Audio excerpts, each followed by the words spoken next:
Hello and welcome to the Overly Animated Podcast, where we take animation seriously. We provide fan-oriented and analytic discussions on a variety of animated shows, movies, and anime, currently featuring Steven Universe, Star Wars First of Evil, Samurai Jack, and Adventure Time, among others. I'm Dylan Hysen, and today I'm joined by Sam Quattro.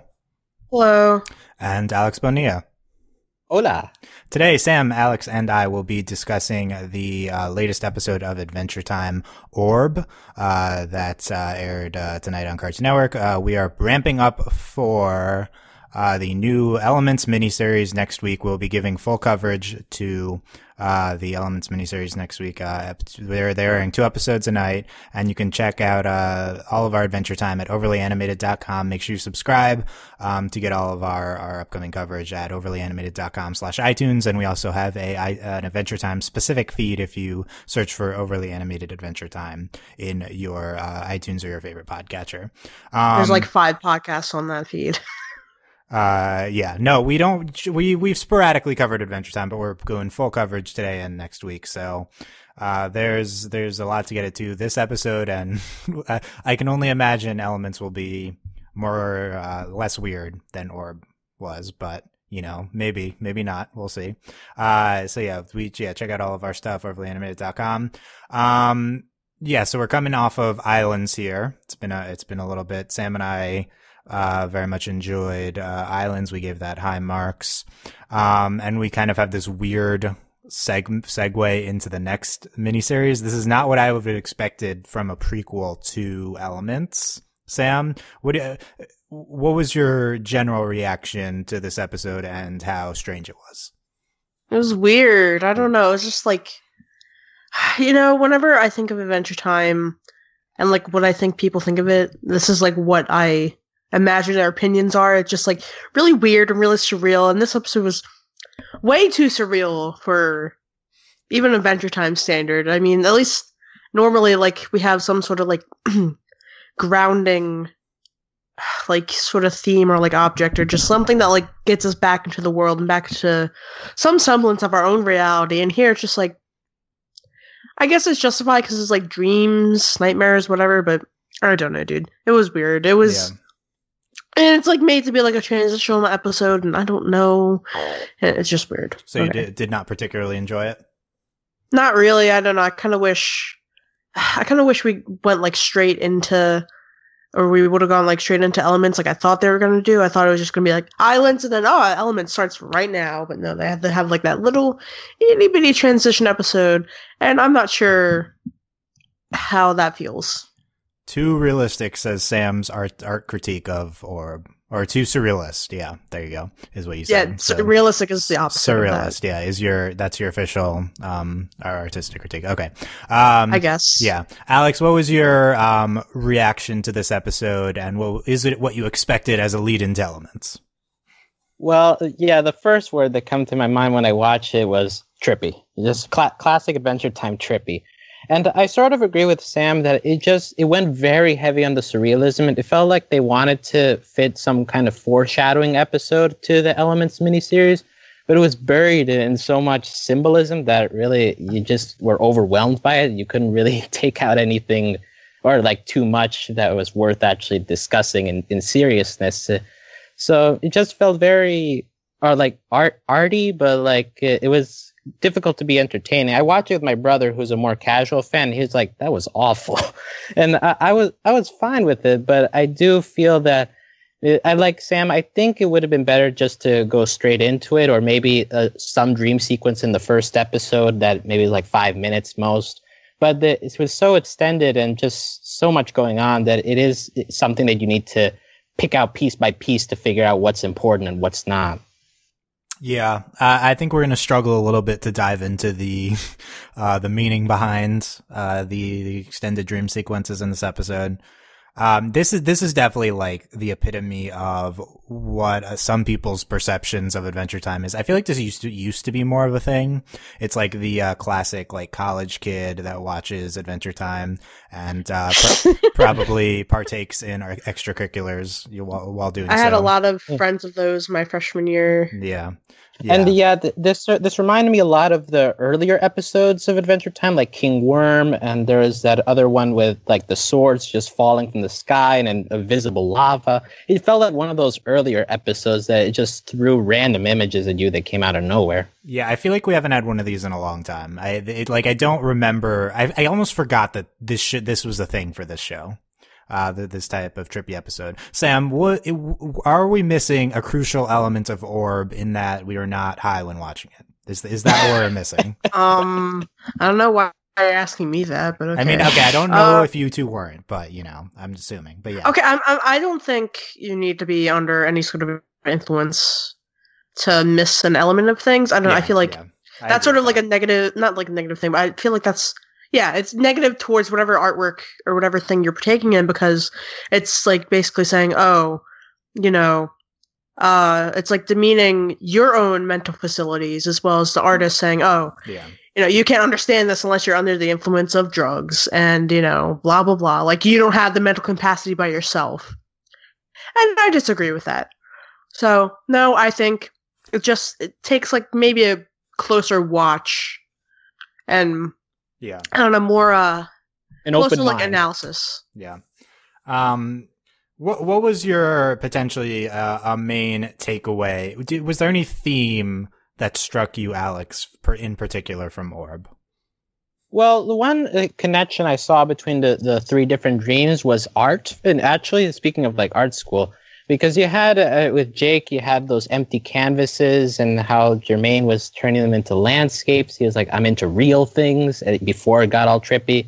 Then you had Finn. He is the water nymph was making him sculptures. And it was a very peaceful landscape before the orb came in. And then Bimo, for some reason, he wrote a play about his life. So for some reason, art seemed to be a main theme, and then when the orb came, it messed up the art. So I don't know if that's going to be at all applicable to elements, but that's one theme that I noticed in between. Sam, was Orb about art? I mean, there definitely was that connection. Yeah, I mean that's just is what it was. I don't think it's like the art is obviously like a metaphor within the scope of the narrative of this episode. A metaphor for what I don't really know. But it's like, we don't really see these characters like doing these art forms, whatever, like in the reality of the show. Also, yeah, you go ahead. Yeah, another theme I noticed was also like insecurities, because you had Jake, who at some point was got old very quickly, and we know that's something he was struggling with in the past season, getting over a midlife crisis. Then you have Bimo. He sees himself as played by Amo, his very hateful brother, and that Jake and Finn seem to think of him as just someone who comes to do bad things, and they still like him. And then Finn, you have that he meets Princess Bubblegum. He was flying, but then once he's in front of Bubblegum, he can't do it anymore, and he gets angry at himself. So insecurity also seems to be something, and bringing back themes from past seasons. So unless the only reason I can imagine to include that is that somehow they're going to bring those issues back into the miniseries that we'd left behind a couple of seasons ago. Yeah, it's, I guguess I never gave my opinion on this. I don't know. It's hard to like have a good, bad take on Orb. I don't know if Sam wasn't crazy. I don't know if I'm thumbs up or thumbs down. It's more just like it was a thing. Is there a simple take, Alex, on your perspective? It was, on the scale of Adventure Time episodes, it was average. Although I feel with the Elements miniseries, if the foreshadowing it gets more obvious, it could improve. But right now, it's just a meh episode. Yeah, I agree with that. It could be better if Elements could make this episode better, for sure. I mean, I think for Adventure Time, this is definitely below average, especially given the recent quality of the show. like I think Sam and I, when we discussed Islands, I said this is Adventure Time has returned to form in season 8. I think this is close to the heights of quality that it previously reached. And I think Orb is definitely not to that level of quality. I mean, it's hard to like critically evaluate this episode in which we like don't really understand what it's doing. You could argue that that's a fault of the episode for not making its intentions clear. But like to me, you know, Islands had some of the best episodes of Adventure Time period, I would say. And I think Orb is definitely not as good, but you know, again, it's definitely a harder one to evaluate. Yeah, so as a lead into Elements, like, what could we be doing here? I don't know. Is it like thematically? Is it like, is like the Orb relevant? Like, is the Orb coming back, Sam? No. I don't know. I don't know, because it was weird. I don't know, dude. It might come back someday, but then again, the show's ending, so who knows? Yeah, I'm not ruling it out because also in the nightmares you saw a lot of times that there was ice, slime, gum, and fire in the same scene. So that seemed to be a theme going on. Also, in Jake's dream, Joshua, Jake's dad, drew the elemental symbol, that circle with the cross in the middle. So that they seem to put focus on that.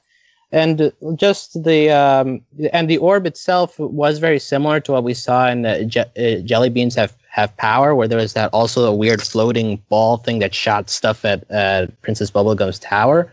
So honestly, like a weird far out theory is that that's actually Patience's orb as well, and she's somehow trying to manipulate Finn and Jake into doing something. But those are all guesses at best because there's just little hints here and there of to the connection to the Elements miniseries. Yeah, I think the episode itself definitely presenting the orb as just a device for the episode at most. You know, clearly it could the context could change if it was brought back in another episode, but I don't think there's anything from how the orb was used in this episode to indicate that it would be coming back. So like, yeah, the context is there on returning from Islands, and about to, I assume this will lead into what they're doing in Elements, but we'll see. Potentially their motivations are what these dreams are getting into, and that might be relevant for Elements. So I guess let's break it down by dream. So the Jake dream is with his family. There's his mom and dad at some point. Jermaine, I think, is in this. Who's voiced by Greg. Was that a thing? I don't remember that. Yeah, it was a thing. Okay. Yeah, from Steven Universe. Yeah. When's the last time we saw Jermaine, Alex? Or yeah. I want to say the episode called Jermaine back when they burned his house down. How long ago was this? Let's look up the Adventure Time wiki. Yeah. I'm gonna guess season 6, like just before Orgalorg. Yeah, season 6. Okay. Yeah, that's my guess. 2 years. So yeah, maybe I'll be forgiven for not remembering this. But there's a lot of trippy stuff with the parents. They're digging a hole. I don't know. I can't keep asking what meaning there is in this. But what was your thoughts on the Jake Dream stuff, Alex? The only thing that came to me was just the drawing the elemental symbol that stood out to me. The aging part was a callback to other Jake arcs in the past. And one thing we haven't mentioned is that during that aging sequence, there was both Moon from Stakes. I have no clue what she has to do with all this. But also there was that weird shape-shifting creature that we know was responsible for Jake being born. So that seems a little more connected with the whole aging process. So I don't know what either of those creatures have to do with Elements, but those were other little background things that I noticed. Yeah, mostly seems like thematic stuff. The aging thing. I feel like that's been a recurring theme with Jake in the series. Stuff about the passage of time with him. I don't know what big takeaways I have from that, but it does seem to fit with his character. Sam, thumbs up or thumbs down on the Jake dream? It was I don't know.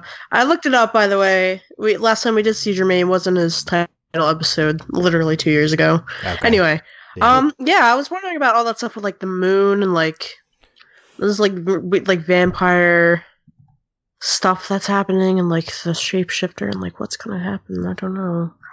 I don't know. Jake's old. Yeah. Dog years. Yeah.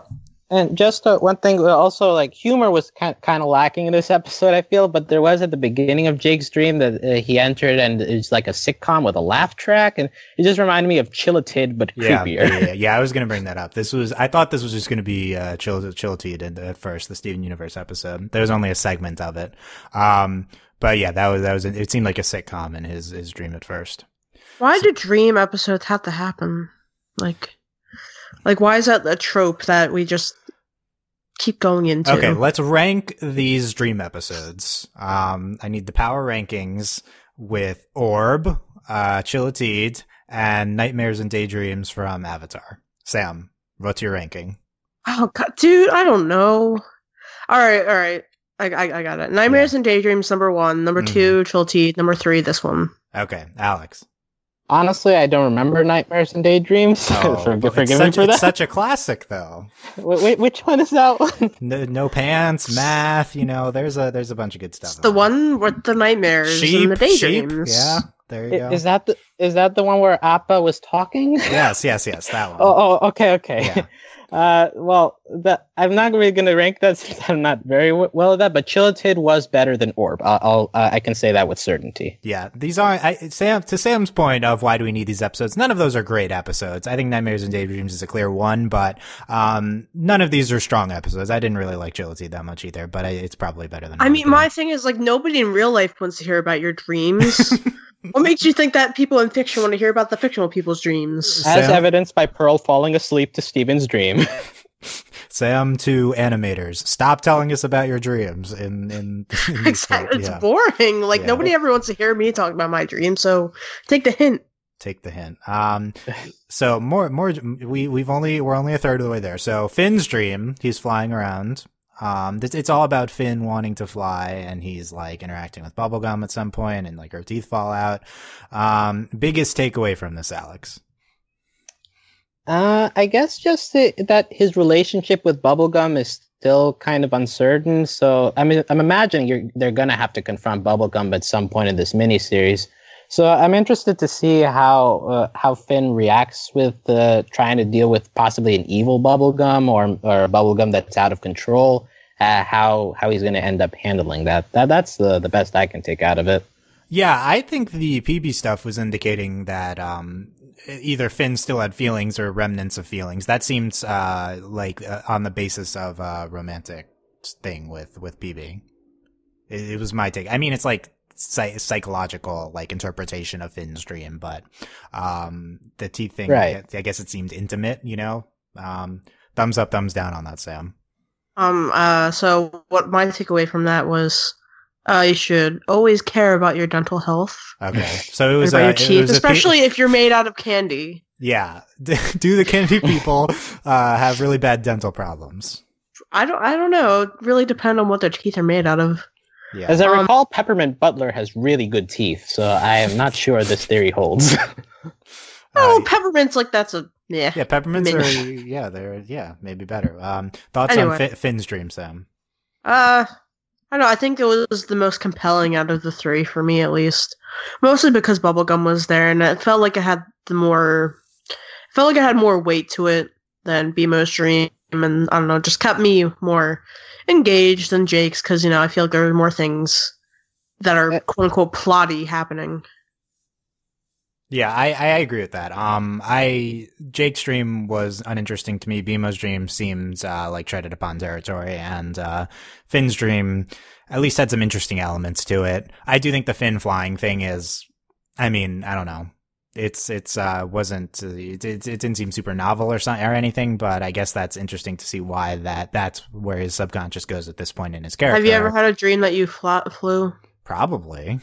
I had a dream that I fell. Yeah, yeah, that's a lot. But it's a dream that I wanted to fly and couldn't fly, I guess too. I don't know. Yeah. So I think the Finn stuff is potentially the most on the nose. I'm not 100% sure what this means. Because he did have just a huge arc in Island. So we'll see where this goes in Elements. But that is potentially notable heading into Elements. Last being BMO's dream with the all the stage stuff, the putting on the play, the director, and then with the other BMO, the Mo's, the other Mo, yeah, Amo, whatever Mo that was, yeah. Biggest takeaway, Alex. Why can BMO dream? I know I know we've settled that he's a sentient video game console, but that's, I think this is the first time we've seen that BMO can dream too. But as to the content of the dream, the one thing that we haven't mentioned is that there was a BMO who was giving the lines kind of dressed up like the Lich.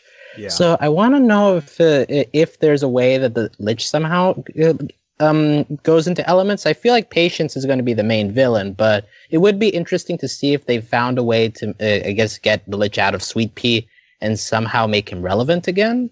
Yeah, I would expect us to ramp up on Lich content. I'm expecting Lich is the final boss type thing as the show winds down. We're gonna kill Sweet Pea. No. Yes. No, not allowed. Not allowed. I love Sweet Peas. Agree or disagree? Lich is the final boss, Sam. Disagree. Ooh, been there, done that. Ooh, okay. Is there someone who is?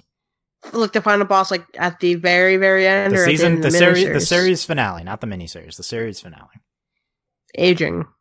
Okay, I mean, I guess I have a prediction. It's gonna end on Finn's 18th birthday, and the time for adventures will be over, and it will be like business time, or like I don't know, looking for a job time, and you know, life will just that'll be the finale.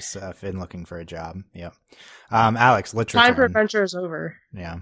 I think there's a possibility for a Lich return, but I don't think that. I think that if he returns, he wouldn't be the final villain, because just Adventure Time has such a habit of bringing villains with very little build-up. Like even the Lich has disappeared for a while since he got introduced back in season 2. So I feel like even Orgalorg appeared with like 2 episodes. So I feel like if there's a final boss, it's going to be one that appears in the final season, honestly. I would hope that I guess I would hope not, but it depends how it's done. I think the Lich has been the most recurring thing that we've had as an antagonistic force.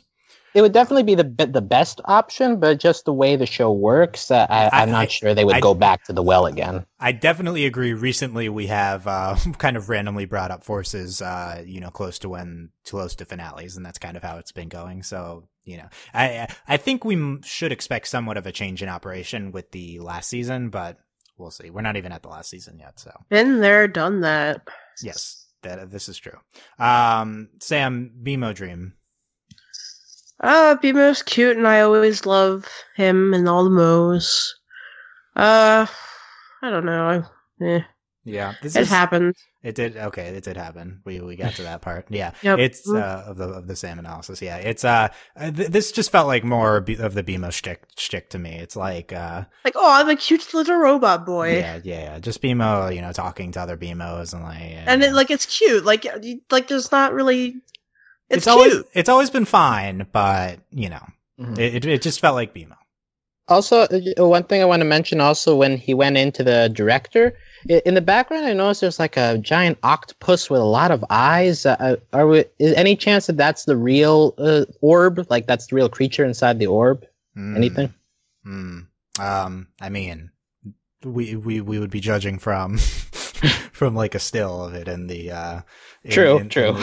I will say no, but if the orb's coming back, there's going to be something more to it, I guess. So. And then the ending with the orb and the bananas, and it gives them a thing. Okay, I feel like we've buried the lead here. They have a thing now, right? Like they call it a liquid. Yes. I don't even think they just something like don't. They refer to drinking it, so I would assume it's a liquid. Yeah, that happened at the end of the episode. I think that's the thing that will have the most ramifications on Elements. Alex, thoughts?